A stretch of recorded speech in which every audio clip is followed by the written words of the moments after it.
Irmãos, abra sua Bíblia no Salmo de número 23. Salmos de número 23. Abra sua Bíblia, por favor.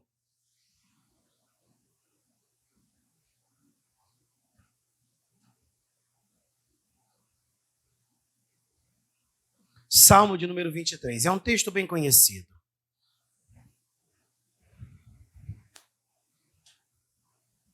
Por favor, sem andanças.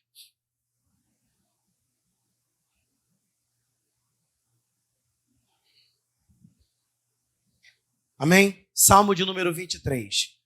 Curva a sua cabeça que eu quero fazer uma oração, por favor. Pai, na autoridade que é no nome de Jesus, nós queremos ser ministrados pelo Teu Espírito. Eu creio que Tu marcaste o encontro com cada um de nós, Senhor.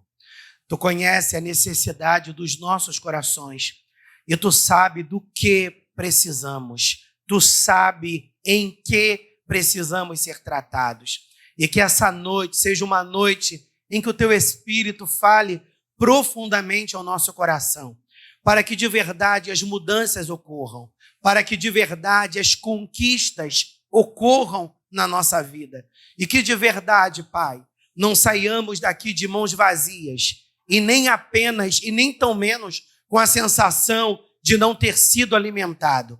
Nós queremos ser alimentados pelo Teu Espírito. Em nome de Jesus. Amém. O Senhor tem falado comigo em cima desse Salmo de número 23 desde ontem. É um salmo muito conhecido e eu quero fazer uma exposição textual desse texto, porque eu quero tecer alguns comentários a partir do contexto do texto e da aplicação que o Espírito Santo trouxe para o meu coração. Diga assim comigo: o Senhor é o meu pastor. E Ele não vai me faltar. Diga mais uma vez: o Senhor é o meu pastor. E Ele não vai me faltar. Eu quero que você tome posse dessa afirmação. Que o Senhor é o seu pastor. E que Ele não vai te faltar. Interessante que ontem, pela manhã, eu estava dando aula numa instituição, que eu dou aula numa faculdade, e é um curso de bacharel em teologia, que é semipresencial. Então, nessa instituição, eu dou uma aula uma vez no mês para esse pessoal. Eu dou aula para eles de 9h40 até 12h40. Só que eles chegam nessa instituição 8 horas da manhã e eles só vão sair dela 5, 6 horas da noite. E a turma que eu peguei esse semestre é uma turma de iniciantes no curso de teologia. E quando eu entrei na secretaria, na sala que os professores têm acesso, aí a coordenadora disse para mim: olha, a sua sala, esse semestre, é a sala do meio, porque ela tem muitas salas, é a sala do meio, contando daqui para essa direção, é a sala do meio, e a turma que você vai pegar é a turma de iniciantes, de pessoas que estão começando o curso agora. E eu entendi quando ela disse isso para mim: olha, você vai dar aula para uma turma de iniciantes, ou seja, busca encorajá-los. E esse período eu estou dando aula para eles de exegese e hermenêutica bíblica. E não é uma matéria tão legal de se dar, porque é uma matéria muito complexa. Bendito seja Deus. Não é uma matéria que vai pegar um montão de história e vai dissecar as histórias. É uma matéria muito técnica. Bendito seja Deus. E tem uma matéria boa, porque vai nos fazer aprender mais, mas é uma matéria chata. Louvado seja o nome do Senhor. E você tem que encontrar graça ali para você saber daquele conteúdo e a aula se tornar interessante. E dando aula para os alunos, Deus trouxe esse texto para o meu coração e eu peguei esse texto e fiz uma aplicação para eles, muito superficial. E o interessante é que quando eu estava fazendo uma aplicação para eles, eles falaram assim para mim: pastor, a gente está numa sala de aula, mas olha como é que eu estou tudo arrepiado, eu estou sentindo tanta presença de Deus em cima do que o Senhor está falando. E quando eu saí dali da sala, a gente desce para almoçar, mas eu não quis almoçar, porque eu e ele, a gente teria um compromisso, e eu não quis almoçar, senão eu teria que ficar mais tempo lá. E quando eu fui para o estacionamento pegar o carro, Deus começou a falar ao meu coração que aquilo que eu estava ministrando para os alunos num pedacinho era o que Deus estava querendo ministrar ao meu espírito. Às vezes, Deus coloca palavras na sua boca e você pensa que vai atender apenas a necessidade daquele que te ouve. Mas muitas das vezes, Deus vai colocar uma palavra na sua boca que vai de encontro profundamente às necessidades do seu coração. A gente tem muito hábito de dizer que quando Davi escreveu esse salmo, ele estava passando por um dos momentos mais difíceis na sua vida. Não, ele não estava passando por um dos momentos mais difíceis na sua vida. A vida de Davi sempre foi marcada de muitos desafios. E quando ele escreve esse salmo, ele está vivendo um momento de exaltação. E ele escreve esse salmo para descrever as suas lutas internas, ou melhor, as suas lutas anteriores e que lições ele tirou a partir das lutas que ele vivenciou. Como assim, pastor? Qual é o contexto desse texto? Ou seja, como Davi se encontrava, o que Davi estava fazendo nesse exato momento quando ele escreveu esse texto. Mas antes de eu apontar isso, eu quero dizer para a igreja que a vida de Davi nunca foi fácil. Por que a vida de Davi nunca foi fácil? Porque Davi, ele era um jovem muito bonito? Sim, aleluia! Mas Davi, ele não se enquadrava no perfil daquela época. Então ele era um jovem muito bonito, mas ele não se enquadrava no perfil daquela época. Por quê? Porque naquela época, bendito seja Deus, os jovens tinham muita vontade de fazer parte do exército real. Os jovens daquela época tinham muita vontade, muito desejo. Eles vislumbravam fazer parte do exército real. Que nem hoje, muitos jovens desejam ser jogador de futebol. Por que muitos jovens desejam ser jogador de futebol? Porque ele vislumbra a vida que Neymar tem. Ele vislumbra a vida, sei lá, que não sei quem tem. Então ele tem aquilo como um parâmetro para a vida dele. E ele acredita que tornando-se jogador de futebol, ele vai chegar naquele patamar. E naquela época tinha os seus deslumbres. E qual era um dos deslumbres daquela época? Compor o exército real. Outra vez digo, Davi era muito bonito, mas Davi não se enquadrava no perfil para fazer parte do exército real. Pastor, por que Davi não se enquadrava? Porque Davi era de baixa estatura. Diga comigo, Davi era de baixa estatura. Então, por ele ser de baixa estatura, ele não se enquadrava ao perfil do exército real. Outra coisa que acontecia dentro do seu ambiente familiar, Davi não era visto pelo seu pai da mesma maneira, aleluia, que os outros filhos eram vistos. A prova cabal disso é aquela história que você conhece muito bem, Vera.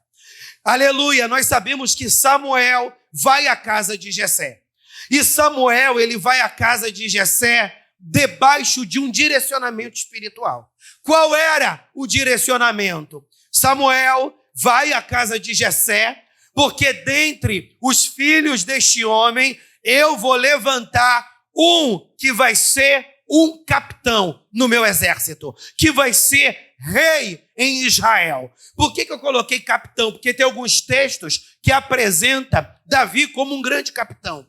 E quando Jessé soube dessa notícia, dessa informação, o que Jessé faz? Ele reúne todos os seus filhos para sentar junto à mesa, para participarem daquele cerimonial aonde cada um dos seus filhos passariam diante de Samuel. Ou seja, Jessé não sabia qual dos seus filhos seria o escolhido, mas aquela reunião, aquele cerimonial era para passar todos os filhos diante de Samuel, para que dentre eles Samuel escolhesse um. E todos nós sabemos que Jessé comissionou todos os seus filhos a participarem daquele momento, mas Jessé deixou aquele filho de fora, Davi. Ou seja, Jessé comissionou todos os seus filhos para que estivessem na presença de Samuel, mas ele excluiu Davi. Como que um pai vai excluir um filho? Como que um pai vai deixar de fora um filho? Se ele decide deixar de fora aquele filho, isso só prova que o olhar daquele pai para aquele filho era diferente do olhar que ele tinha para com os demais. E diz a Bíblia que Jessé, discorrendo sobre cada um daqueles filhos, a Bíblia deixa bem claro que Samuel, ele se deixou ser contagiado por aquele discurso de Jessé. E Samuel apontou na direção de um dos filhos de Jessé. Quem está comigo, diga graças a Deus. Presta atenção para você entender. Estou na introdução. Glória ao nome do Senhor. Ou seja, Samuel quase comete o mesmo erro que Jessé, de atentar para a aparência. Quando Samuel aponta para um dos filhos, o Espírito de Deus ministra no coração de Samuel. E qual foi a palavra que o Espírito ministrou ao coração de Samuel? Que Samuel era profeta. Ele não era sacerdote, ele era profeta. Porque naquela época, Deus falava diretamente, Ana, aos profetas. E como Samuel, além de sacerdote, o cara era punk, além de juiz, Samuel era profeta. E Deus falou com o Samuel profeta. Pergunta para Jessé se todos os filhos estão à mesa. Quando Jessé faz menção de Davi, o que ele diz? Ele é o menor não está aqui. De fato, Davi era o mais novo, ele era o 8º filho, mas Davi também era o menor, literalmente. Então Davi, ele trazia consigo o estigma de ser sempre o último da fila. Pergunte para a pessoa que está do teu lado, você tem sido o último da fila? Você tem sido o último da fila? Porque Davi, meu irmão, ele era o último da fila, ele era o menor. E ele era o último da fila porque, de fato, ele era menor em estatura. Ele era o filho mais novo e ele ainda era menor em estatura. Então, Jessé, ele emitiu um juízo. E que tipo de juízo Jessé, aleluia, emitiu para com a vida de Davi? Para ser rei, ele não serve. Quem somos nós para dizer quem serve e quem não serve? Aí, Deus escolhe Davi. Uma unção é derramada sobre a vida de Davi. O tempo passa. O tempo passa. E Israel se vê diante de um grande desafio. Davi, depois de ter sido ungido, ele continuou sendo pastor. Amém? Porque uma coisa é Deus te selar, outra coisa é Deus te colocar sentado no trono. Então tem um momento que Deus te sela e tem o tempo para Deus te colocar no trono. Tem gente que quer estar no trono sem ter sido selado. E tem gente que foi selado, mas não recebeu a autorização de Jeová para sentar no trono e quer sentar no trono. Cuidado! O que Davi está fazendo, meu irmão? Com a unção de rei, pastoreando ovelhas. Porque quando você tem a unção do Senhor, você não precisa esfregar na cara de ninguém. E você nem precisa precipitar acontecimentos. sua hora vai chegar. No seu local de trabalho, sua hora vai chegar. No seu ambiente familiar, sua hora vai chegar. Aleluia! Na sua vida na igreja, sua hora vai chegar, Henrique. Deus falando comigo. Aí, o povo de Israel se vê diante de uma luta. Qual é a luta? Os filisteus armam um cerco para destruir o exército de Israel.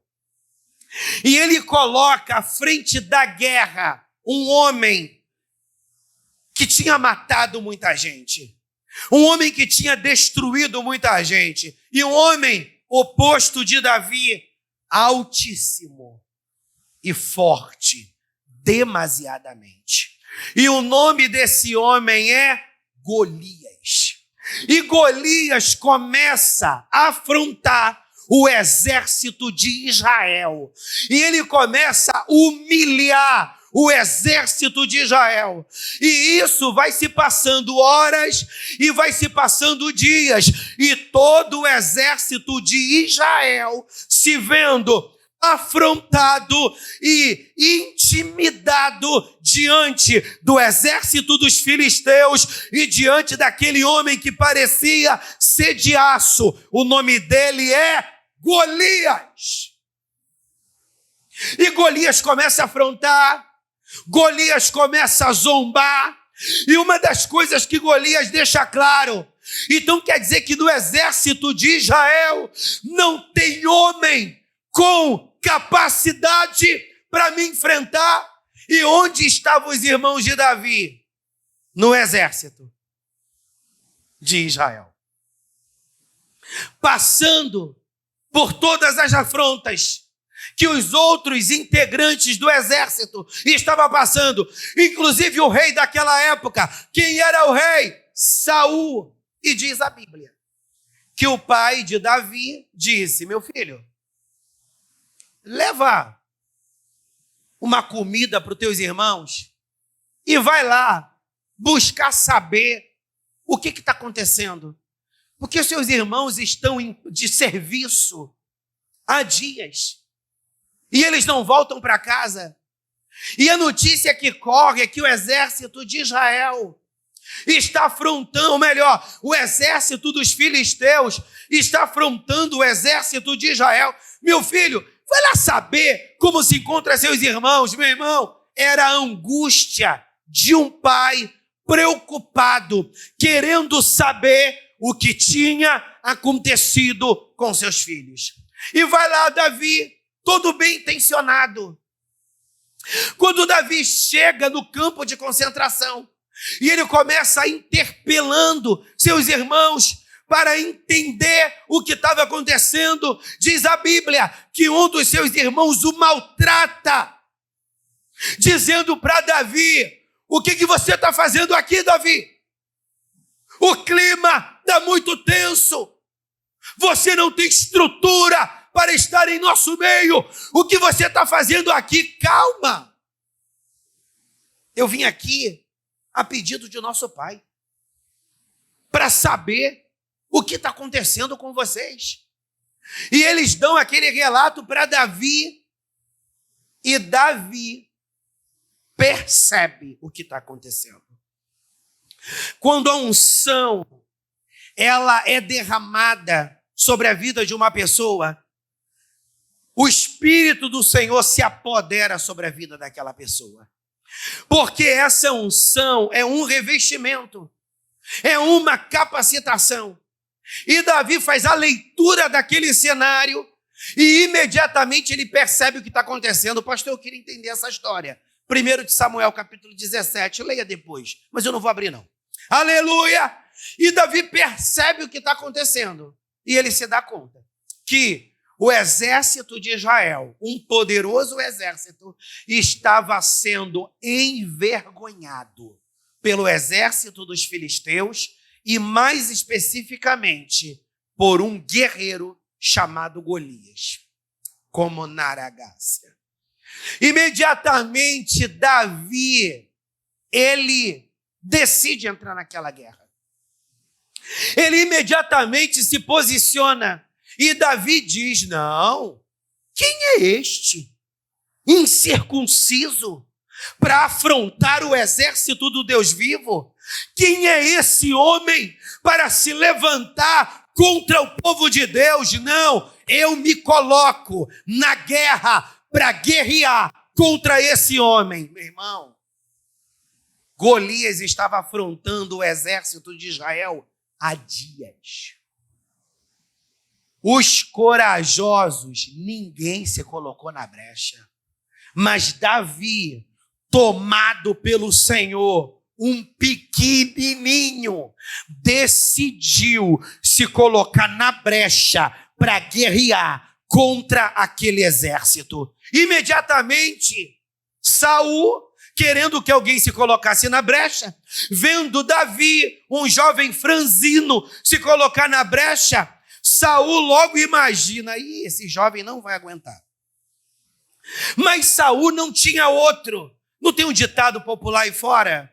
Quem não tem com cão, caça com gato, sei lá, uma maluquice dessa. Louvado seja Deus. Meu irmão, Saul não tinha muita escolha. Ninguém, meu irmão, os fortões, os brabões, os marrentões, ninguém se colocou na brecha.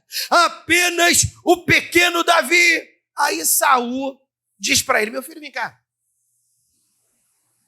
Coloca aí essa armadura, toma aí essa espada, se prepara. Meu irmão, Saul estava apelando tanto, ele estava numa crise tão grande, Saul, que Saul começou a dizer: olha, gente, o guerreiro que se colocar na brecha para guerrear contra Golias, eu dou minha filha para casar. Meu irmão, esse é o discurso de um pai desesperado. Esse é o discurso de um pai desesperado. Mas Davi, ele se colocou na brecha, não era por causa de Mical, não era por causa daquela peregrina. Louvado seja Deus. Mas ele se colocou na brecha porque ele entendeu o que Deus tinha para a vida dele. Quando você sabe o que Deus tem para a tua vida, você sai do mimimi e você se coloca na brecha. Eu estava ministrando isso ontem, porque às vezes a gente é tomado, meu irmão, por umas decepções, a gente é tomado por algumas tristezas, porque tem gente que pensa que pastor é de aço, meu irmão. Aleluia! Aí a gente acaba, Anderson, abraçando esse discurso. Não, eu vou me tornar um mimizento. Aleluia, eu vou começar a chorar. Porque não é chorar que convence o povo? Aleluia! Não é contar história triste que convence o povo. Eu vou assumir esse personagem. Aleluia! Mas, meu irmão, quando Deus te chamou para a guerra, aleluia, você sabe qual é a sua posição. Estava todo mundo ali parado, mas Davi entendeu: eu preciso fazer alguma coisa. Aí diz a Bíblia que Saul decide colocar aquela armadura em Davi. E Davi, meio que engessado, porque é isso que o mundo quer, te engessar. Quer que você seja igual a todo mundo. Olha para essa pessoa que está do teu lado e diga para ela: sai dessa, você não é igual a todo mundo. Como Narablachuri levarácia. Aleluia! Aquela armadura era para engessar Davi. Davi colocou aquela armadura, mas ele não conseguiu se mover. E o que ele fez, meu irmão? Saul, com todo respeito, eu quero abrir mão dessa armadura, porque não é desse jeito. Meu irmão, ele pegou vara de pastor, pastor tem uma vara. Amém? Tu não fica bravo com o pastor não, meu irmão. Pastor tem que ter a vara. Louvado seja Deus, é verdade. Pastor tem que ter a vara, meu irmão, para dar uma varada na ovelha. Louvado seja Deus. Diz a Bíblia que Davi pega a vara e Davi vai até o rio, meu irmão. Pega umas pedras. Pega a vara, pega umas pedras e vai até Golias. Aí eu quero te fazer uma pergunta, meu irmão. Vara é para pastor. Guerreiro usa espada. Guerreiro usa espada. Vara é para pastor. Como que um pastor iria vencer uma guerra com vara? Davi explica isso. Davi explica isso. Abra sua Bíblia rapidinho.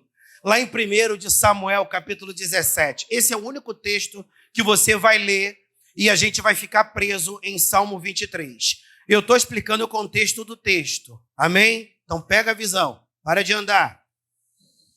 1 de Samuel, capítulo 17, versículo 47.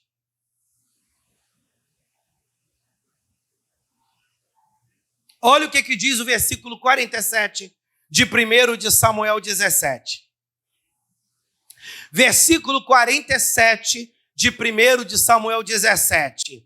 E saberá, Davi dizendo, e saberá toda esta congregação que o Senhor salva, não com espada, nem com lança, porque do Senhor é a guerra, e ele vos entregará na sua mão.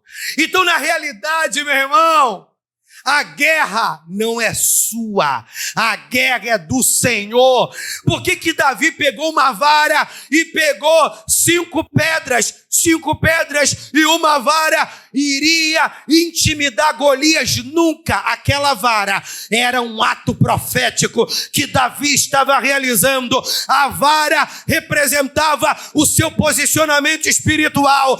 Eu sei quem eu sou, e as 5 pedras representavam quem ele precisava ter na vida dele. Sabe quem ele precisava ter na vida dele? Jesus de Nazaré. 5 pedras. Lembra daquela canção de Rose Nascimento? 5 letras preciosas. O que Davi estava dizendo? Que para a gente vencer uma guerra, nós precisamos saber quem somos e nós precisamos saber quem precisa estar na nossa frente. E é isso que Davi fez. Ele foi com vara e ele foi com as pedras. Quando ele chega diante de Golias, eu não vou ler esse texto. Essa palavra Deus me deu para os meus alunos da Ser Forte, ali em Cascadura.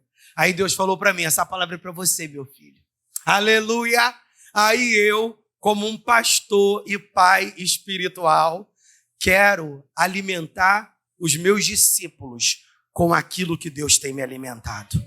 Diga para essa pessoa que está ao teu lado, abra a tua boca e dá glória, porque essa comida está vindo do céu. Começa a comer dessa comida. Começa a comer dessa comida. Eu não sabia que você estaria aqui no culto, então é para você essa palavra. Golias, quando ele olha para Davi, a primeira coisa que ele faz é amaldiçoar Davi. Ele amaldiçoa Davi. E ele diz, eu vou te matar. E a tua carne eu vou entregar para as aves do céu comer. Aí Davi disse, eu estou indo até você em nome do Senhor dos Exércitos. Golias amaldiçoa Davi e Davi disse, eu vou até você em nome do Senhor dos Exércitos. Moral da história, Davi vence Golias. Davi corta a cabeça de Golias. Davi pega as armas de Golias, leva para sua tenda e Davi libera uma palavra antes de Golias morrer. Eu vou te matar em nome do Senhor dos Exércitos e Deus vai esmagar os filisteus. Muitos do exército dos filisteus serão mortos e eles ficarão caídos pelo chão. E o que a palavra diz? Que quando Davi mata Golias, o exército de Israel se levanta com ousadia e eles começam a matar muitos dos filisteus. Capítulo 17, capítulo 18, diz isso de 1 Samuel. E diz a Bíblia que o exército de Israel tomou posse dos despojos, daquilo que os filisteus deixaram, porque muitos foram feridos e os que não foram feridos fugiram. E quando Davi vence a guerra, o olhar do povo para Davi é outro. As pessoas sempre vão ver você como um fracassado. As pessoas sempre vão ver você como um coitado. no meio do vento. Mas as pessoas esquecem que todo vento tem um final. Todo processo tem um final. Você vai passar para o outro lado se você perseverar. Você vai passar para o outro lado se você perseverar. E o que é o outro lado? Se você está vivendo humilhação, se você está vivendo afronta, se você está vivendo desdém, do outro lado vão fazer questão da sua presença. Porque diz a Bíblia que Davi foi convidado por Saul para ir para a casa real. Quando Davi vai para a casa real e começa a conviver com a realeza, ele conhece o camarada que se tornaria um dos seus melhores amigos.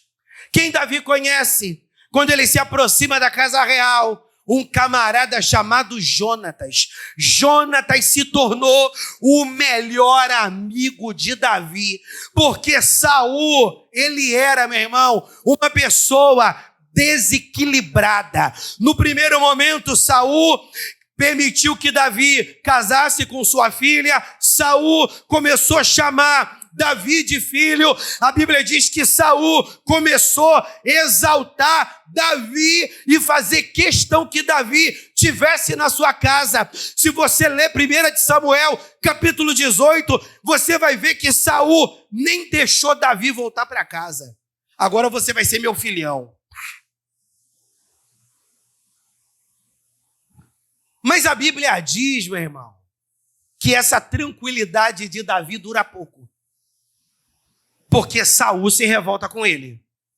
Mas Davi não escreve, Magno, o Salmo 23, pautado na perseguição que Saul começou a trazer sobre a vida dele. Davi escreve o Salmo 23 embebedado e inspirado por tudo aquilo que ele viveu na casa de seus pais e por tudo aquilo que ele viveu no campo de batalha, vencendo Golias. Aí vamos lá para o Salmo 23? Diga comigo: o Senhor é o meu pastor e Ele não vai me faltar. Eu quero pontuar aqui algumas coisas. Então, quando Davi escreve o Salmo 23, ele está em estado de êxtase, porque ele tinha vencido Golias e Deus tinha exaltado ele dentro da sua casa. Deus tinha exaltado ele dentro da sua casa. Pastor, eu não consigo ver a exaltação. Seus irmãos eram mais qualificados que Davi. E quem venceu Golias? Davi. Ou seja, quem venceu Golias não foi o mais qualificado. Quem venceu Golias, o menos qualificado, mas que entendeu quem ele era e quem precisava estar na sua frente. Quem precisa estar na sua frente é o Senhor dos Exércitos. Quem precisa estar na sua vida é o Senhor dos Exércitos. Não abra mão da sua comunhão com Deus, porque tem gente assim: estou em crise, não oro, estou revoltado, não leio a Bíblia, estou mal-humorado, não jejuo, não estou em paz com o pastor, não quero saber de igreja. Quem está perdendo não sou eu, é você, meu irmão, porque Deus precisa ser o centro da sua vida. Aí eu coloquei aqui, versículo 1 do Salmo 23. Ele diz: o Senhor é o meu pastor e nada me faltará. Deitar-me faz em verdes pastos, guia-me mansamente a águas tranquilas. A primeira coisa que eu quero que você entenda: o Senhor é Senhor da sua vida. E além do Senhor ser Senhor da sua vida, Ele é o seu pastor e nada vai te faltar. Nós sabemos que o nada é um advérbio de intensidade. Então, quando Davi diz: o Senhor é o meu Senhor Ele reina na minha vida, mas o Senhor também é o meu pastor. Esse nada é tudo. Ou seja, não vai me faltar exaltação, mas também não vai me faltar batalha. Então para de reclamar da vida. Tô no vento, tô na prova, tô no cativeiro, tô na moenda, mas você só tá nisso. Não, meu irmão, você tá no vento, você tá no cativeiro, você tá na moenda, mas Deus está contigo. Aí o versículo 2, deitar-me faz em verdes pastos, guia-me mansamente às águas tranquilas. Acredite, o Senhor é aquele que vai te guiar. Então ele é o seu Senhor, ele é o seu pastor e ele é aquele que vai te guiar. Sabe por que Davi descreve isso? Porque na realidade, pastor Eliane, o que Davi está descrevendo é da sua rotina como pastor de ovelha. Ele está descrevendo, Magno, a rotina dele como pastor de ovelha.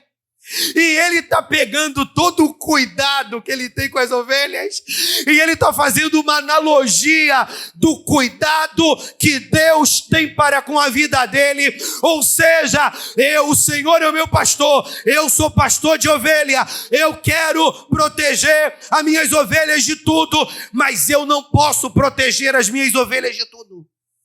Quer ver? Se Davi é pastor de ovelha, por mais cuidadoso que ele fora com as suas ovelhas, algumas das suas ovelhas, Lúcia, adoeceram. Adoeceu, doente, ficou doente.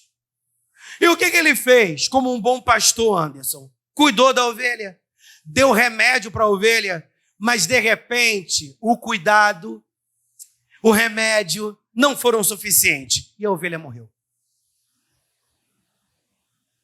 Mas ele tinha paz em seu coração de que a ovelha morreu não foi por negligência dele como pastor. Ele fez a parte dele, mas a ovelha morreu porque fazia parte da vida. Você precisa entender que não tem como você fugir dessas situações que te atravessam. Não tem como você fugir do caos. Não tem como. Quarta-feira, nós estávamos saindo de Jardim Paraíso. Choveu muito quarta-feira? Choveu.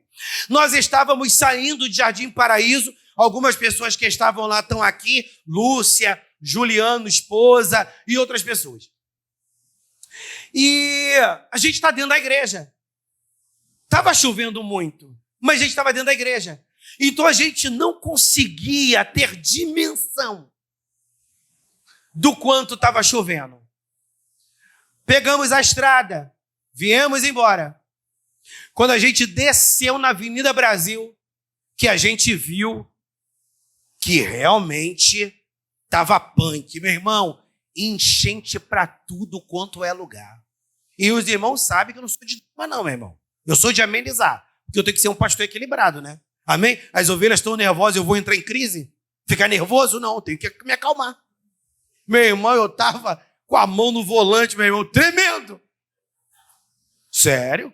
Mas eu estava acalmando as ovelhas. Gente, calma. Deus vai permitir que a gente chegue em casa. Vamos estar orando. Vamos seguir em frente. E o Juliano, com muito bom humor, vamos embora, pastor, a gente vai conseguir. Porque quando você está diante de pessoas bem-humoradas, meu irmão, e quando você está diante de pessoas que confiam na palavra que sai da tua boca, a coisa flui. Agora, quando você está diante de gente perturbada, meu irmão, que tu fala A, entende B, tu fala C, a pessoa entende D, só o sangue do cordeiro. Meu irmão, eles estão aqui, não me deixa mentir. A gente enfrentou enchente, tanto que eu louvei a Deus por não ter ido de carro. E eu tenho ido de carro, uma pessoa tem dirigido a Kombi, e eu tenho ido de carro para levar pregador, pessoas a mais, etc. E na quarta-feira, em cima da hora, um pouco mais cedo, a pessoa que dirigiria a Kombi me avisou que não poderia dirigir. Aí eu até ia pedir uma outra ovelha para dirigir. Aí eu falei assim, não, eu vou dirigir essa Kombi hoje. Tem um tempão que eu não dirijo Shekinah. Vou dirigir Shekinah hoje. Meu irmão, foi de Deus. Porque se eu tivesse ido de carro, eu teria ficado na rua.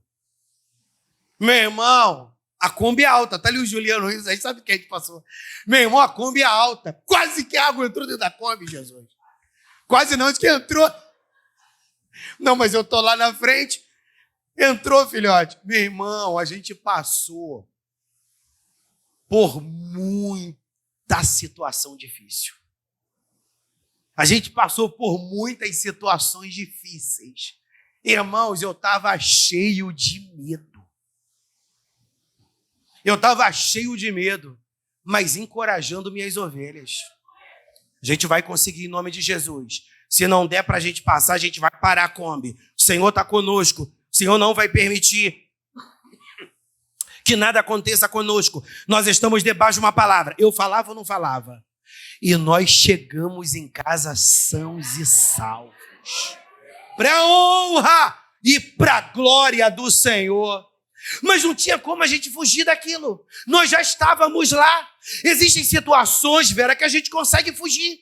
Mas existem situações que não dá para a gente fugir. Aí o que Davi está nos ensinando? Acredite, Deus vai te guiar. O diabo quer que percamos a direção para a gente cair ladeira abaixo. O diabo quer que você perca a direção para você cair na cova dos leões. O diabo quer que você perca a direção para ele abocanhar você. Mas Deus está dizendo: eu sou o teu pastor e eu não vou te faltar. Acredita, eu vou te guiar. Acredite, versículo 3, refrigera a minha alma, guia-me pelas veredas da justiça, por amor do seu nome. Ainda que eu andasse pelo vale da sombra da morte, não temeria mal algum, porque tu estás comigo, a tua vara e o teu cajado me consolam. Eu escrevi, ele vai estar com você em seus momentos de medo terríveis. Ele vai estar com você nos seus momentos de medo terríveis. Todos nós temos medo, mas existem medos avassaladores. E esses medos avassaladores tentam a nos brecar, nos parar, nos fazer não sair do lugar, ou nos fazer andar para trás e desistir, recuar. Aí Davi diz: não, Deus vai me dar refrigério, porque Ele me ama, e Deus ainda vai me fazer passar pelo vale da sombra da morte, mas Ele vai estabilizar o meu medo. Acredite, meu irmão, Deus vai estar com você nesses momentos de medos terríveis. Qual é o seu medo? Como Nabassuri lebaraio. Eu não acredito que os companheiros de Daniel eram jovens tão insanos ao ponto de não ter medo. Eu não acredito que os companheiros de Daniel eram tão insanos que eles não tinham medo. Quando a gente lê a história de vida dos companheiros de Daniel, eles eram pessoas saudáveis, porque a única pessoa que não tem noção de perigo é criança, porque o juízo dela ainda não foi formado, amém? Psiquicamente, o juízo dela não foi formado completamente, então criança não tem noção de perigo. E quem não tem noção de perigo? Uma pessoa esquizofrênica que não está medicada. Porque uma pessoa esquizofrênica, ela vive no mundo da lua, ela não tem noção de realidade. Então uma pessoa esquizofrênica, ela não tem noção de perigo, mas uma pessoa saudável como eu e você, nós temos sim noção de perigo. E eu vejo a partir dos relatos da Bíblia que tanto Daniel como os companheiros de Daniel eram inteligentíssimos e eles eram saudáveis psiquicamente.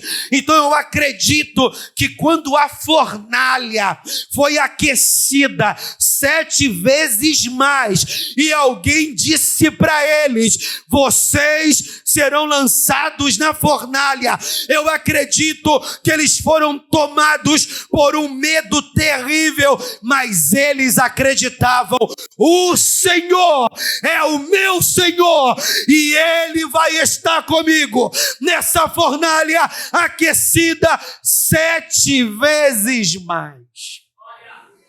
Se eu tiver que morrer, é porque eu tinha que morrer. Mas se Deus quiser, Ele vai me livrar da fornalha. A Bíblia diz que o rei que estabeleceu o edito para eles serem lançados na fornalha, ele foi vítima de um engano. Enganaram ele. Só que como rei, ele não poderia voltar atrás na sua palavra, mas ele estava muito pesaroso no coração dele e entristecido pelo que aconteceria com aqueles companheiros de Daniel. E ele, muito aflito e preocupado, ele perguntou para eles: mas Deus pode livrar vocês da fornalha? O que os companheiros de Daniel poderiam fazer? Porque tem crente, meu irmão, que gosta de dar uma de bom e nem é tão bom assim. Tem crente que gosta de dar uma de espiritual e nem é tão espiritual assim. O que os companheiros de Daniel poderiam fazer? Se Deus é Deus da minha vida, Ele vai me livrar. Foi isso que os companheiros de Daniel fizeram? Não. Deus, ou melhor, rei, sobre isso não temos o que dizer. Deus sabe. Deus sabe. Deus sabe se vai nos livrar ou não nos livrar, meu irmão. O animal, pelo menos o que a ciência descobriu até hoje é isso. O animal, ele não tem consciência de morte. Não sabe o que é a morte. Então o animal, ele fica doente, ele não sabe que vai morrer. Ele não sabe que ele está perto da morte. Isso é a ciência que diz isso. Isso aqui não é eu, Henriquinho, não. É a ciência que diz isso. Que o animal é desprovido de consciência para saber sobre morte. Não tem isso. Aleluia, que nem ser humano faz. Me valoriza, hein? Depois que eu morrer, não vai ficar chorando no meu colchão, não, hein? Isso é drama de ser humano, meu irmão. Aleluia, eu faço isso de vez em quando. Glória a Deus. Isso é drama de ser humano, meu irmão, que tem consciência da morte. Os animais não têm consciência da morte, mas o ser humano tem. Então os companheiros de Daniel sabiam, meu irmão, que eles poderiam morrer e que eles iriam morrer através de uma tortura. Porque uma coisa, meu irmão, eu não imagino, mas eu acho que deve ser menos sofrido. Alguém te dá um tiro, pá, e tu morrer. Eu acho que é menos sofrido do que alguém, meu irmão, arrancar um dedo teu hoje, cortar uma mão tua amanhã, furar um olho teu. Pastor, que tortura é essa? Meu irmão, estou fazendo linha tortura. Já pensou, meu irmão? Alguém queimar teu pé direito, deixar tua carne viva, queimar o pé direito, pé esquerdo, meu irmão. Eu fico imaginando os companheiros de Daniel. Meu Deus, como é que é ser como é que é morrer queimado? Então, eles estavam com medo? Estavam com medo. Você tem medo? Eles tiveram medo. Você tem medos terríveis? Eles também foram assolados por medos terríveis. Mas o Senhor era o Senhor deles. E porque o Senhor era Senhor deles, eles acreditavam que Deus iria anestesiá-los. Vamos dar um salto. Versículo 5. Olha o que Davi diz. Prepareis uma mesa perante mim, na presença dos meus inimigos. Unges a minha cabeça com óleo, o meu cálice transborda. Acredite, Ele vai te fazer reerguer-se na presença dos seus inimigos. Deus vai te reerguer na presença dos seus inimigos. Pastor, nesse contexto, quem eram os inimigos de Davi?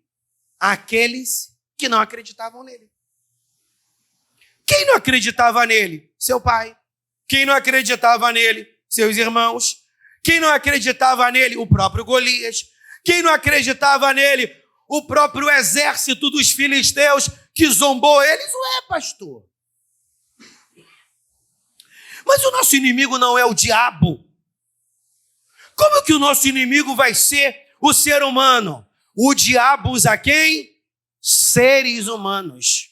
Então você entende muito bem que o seu inimigo não é o ser humano, mas é o diabo que está usando esse ser humano.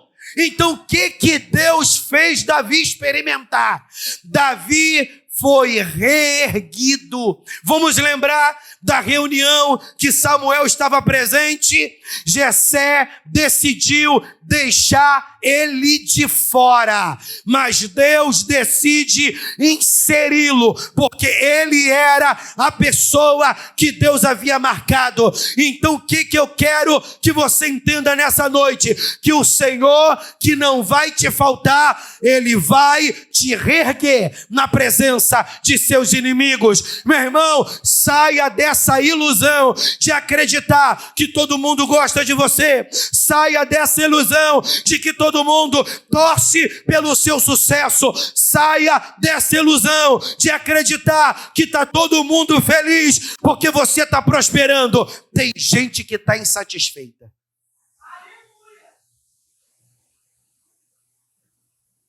Mas pastor, o que eu devo fazer?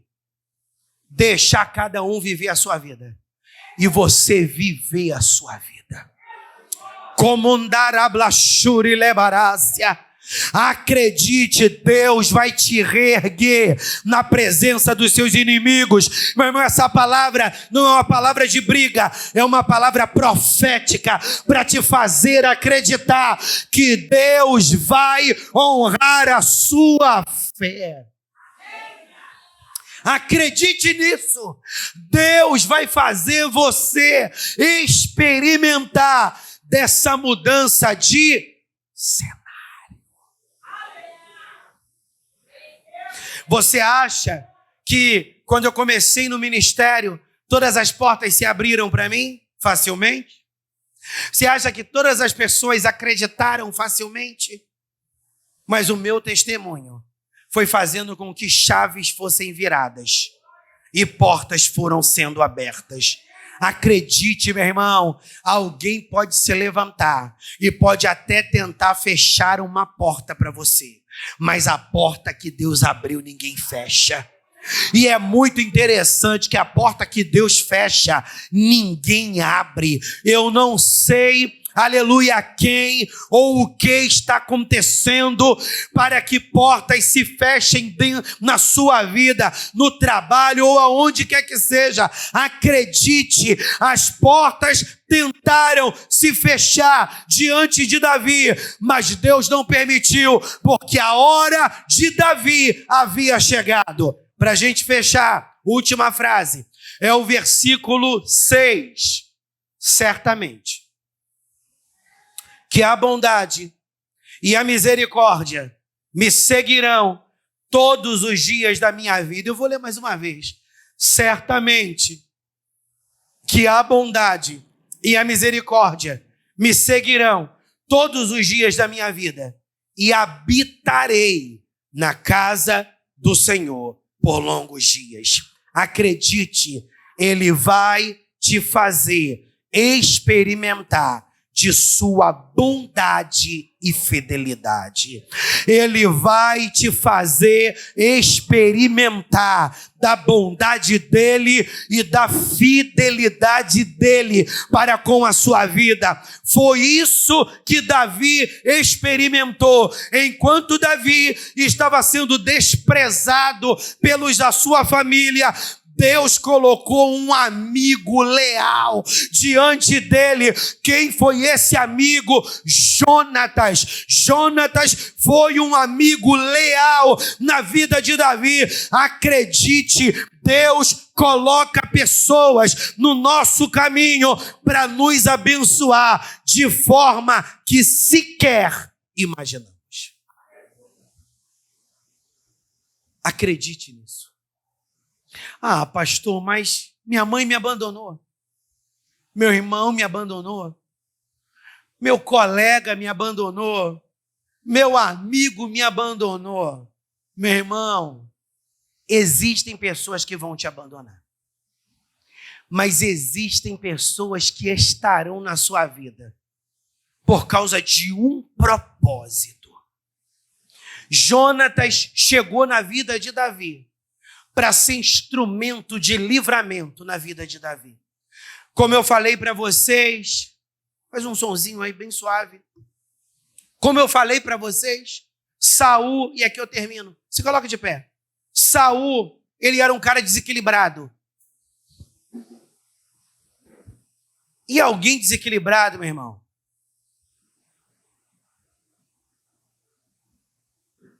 é um perigo. Primeiro, Saul amou Davi.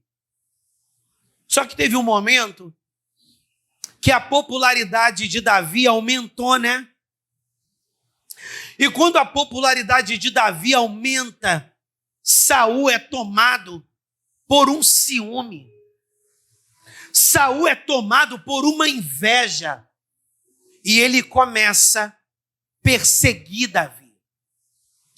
E quem Deus usa para ser instrumento de livramento na vida de Davi? Jonatas, Jorge.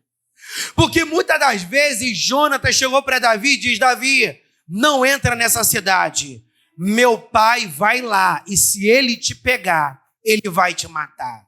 Davi, saia dessa casa. Meu pai já descobriu que você está nela. Foge dela. Porque senão meu pai vai te matar. Pastor, Jonatas, ele era um filho traíra. Não, ele era um filho que tinha consciência que seu pai tinha saído da direção do Senhor. E que estava querendo dar cabo da vida de alguém que Deus havia levantado. Pastor, lá no meu trabalho sou eu sozinha, minha gerente, minha patroa. Pastor, eu estou quase sendo engolida. De repente no seu trabalho não tem ninguém para te defender. Mas eu quero que você acredite, Deus está levantando pessoas que você nem sabe. Estão orando por você, para você não ser a próxima vítima a ser tragada no teu trabalho. Porque às vezes a gente pensa que Deus vai levantar pessoas para caminhar do nosso lado. Verdade, tem pessoas que Deus levanta para caminhar do nosso lado, mas tem pessoas que Deus levanta. Eu não sei porquê, mas Deus está me incomodando muito para orar pela vida do Anderson. Eu não sei porquê, Deus está me incomodando muito para orar pela vida do pastor Henrique. Eu não sei porquê, Deus está me incomodando muito para orar pela irmã Zefrina. Você nem sabe, mas tem alguém que está gritando o teu nome diante do altar, que está gritando o teu nome diante do altar. E sabe o que Deus está fazendo? Ele está dando ordem a seus anjos. Para guerrearem a seu favor. E você está pensando: não, eu estou nesse emprego porque eu sou muito bom. Não, eu estou vivendo isso daqui porque eu sou muito maneirinho. Não, meu irmão, Deus está levantando pessoas para te sustentar em oração. O Senhor é o seu pastor e Ele não vai te faltar. Davi estava sozinho quando enfrentou Golias. Sozinho no sentido de que ninguém amparou ele. Nem Saul acreditava que Davi teria capacidade. Mas não tem cão, vamos caçar com gato mesmo. Tem momentos que você vai ter que estar sozinho, fisicamente, diante do seu Golias. Feche os seus olhos. Quero orar. Qual é o seu Golias? Tem momentos que você vai ter que estar sozinho diante desse Golias. De repente o Golias não está fora. De repente o Golias está dentro de você. Que isso, pastor? Golias é esse vício. O Golias é esse pecado que está na tua vida. O Golias é esse orgulho. Na Arábia. Abaixa as armas. Deixa o Espírito ministrar no seu coração. Abaixa as armas. E deixa o Espírito ministrar no seu coração. Às vezes a gente não ouve a voz de Deus porque a gente está falando muito alto. Às vezes a gente não ouve a voz de Deus porque a gente está falando muito alto. Não é falando muito alto literalmente. Falando muito alto no sentido de dar mais importância ao que você quer, ao que você pensa e não ao que Deus quer ministrar. Elebaiasto como naragácia. Davi não venceu Golias com espada. Davi não venceu Golias com lança. Davi não venceu Golias usando armadura. Davi venceu Golias com aquela vara que ele fez um alforje e com 5 pedras. Davi venceu Golias. Feche seus olhos, meu irmão. Não fica olhando para mim, não. Feche seus olhos. Começa a orar aí em espírito, em pensamento. Senhor, o que tu quer me ensinar através dessa palavra? O que tu quer me ensinar através dessa revelação? Davi não venceu Golias com nada disso.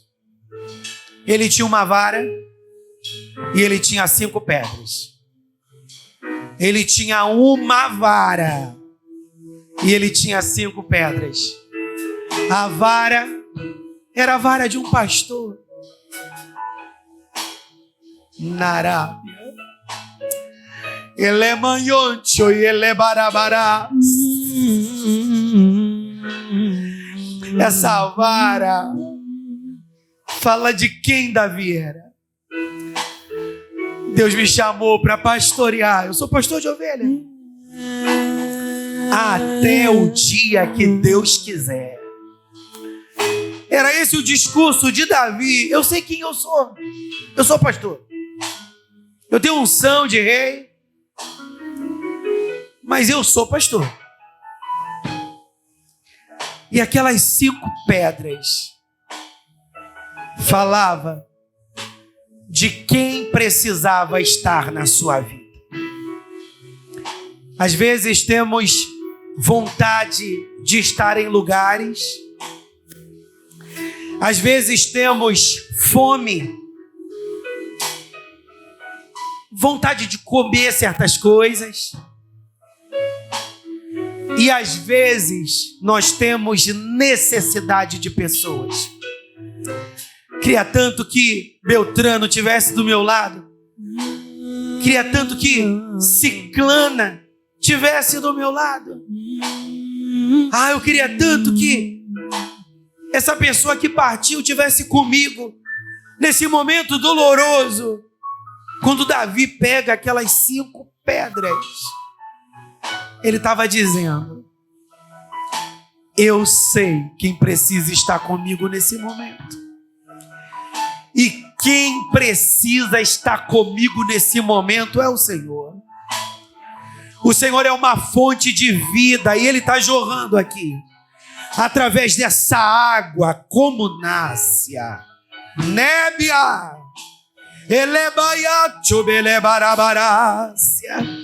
Beba dessa água que desce do céu nessa noite e seja saciado por essa água que é a presença.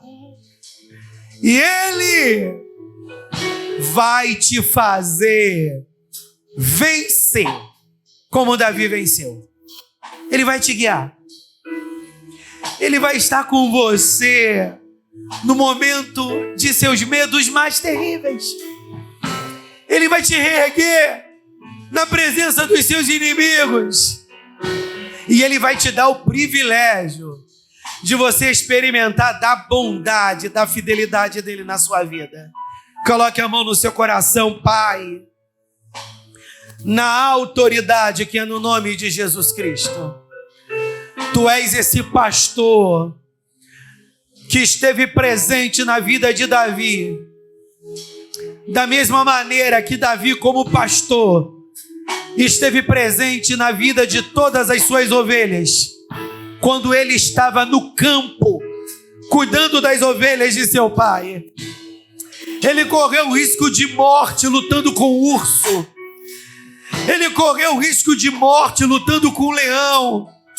E com todos os seus desafios, com todos os desafios que quem trabalha no campo experimenta, como ele não desistiu de suas ovelhas, tu não desistiu dele. E eu sei que como tu não desistiu de Davi, tu não desistiu de nenhum de nós.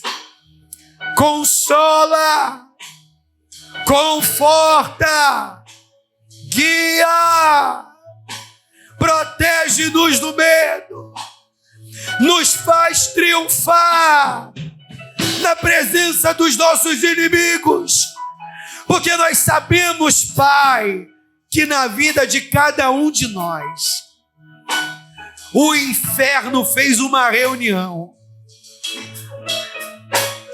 e nessa reunião que o inferno fez, o inferno declarou qual seria o dia da nossa morte, qual seria o dia da ruína e da destruição de todos nós. Mas Deus, tu tem preparado uma mesa na presença dos nossos inimigos, porque os demônios estão de cabelo em pé, porque essa mulher continua firme. Ela não desistiu do casamento dela.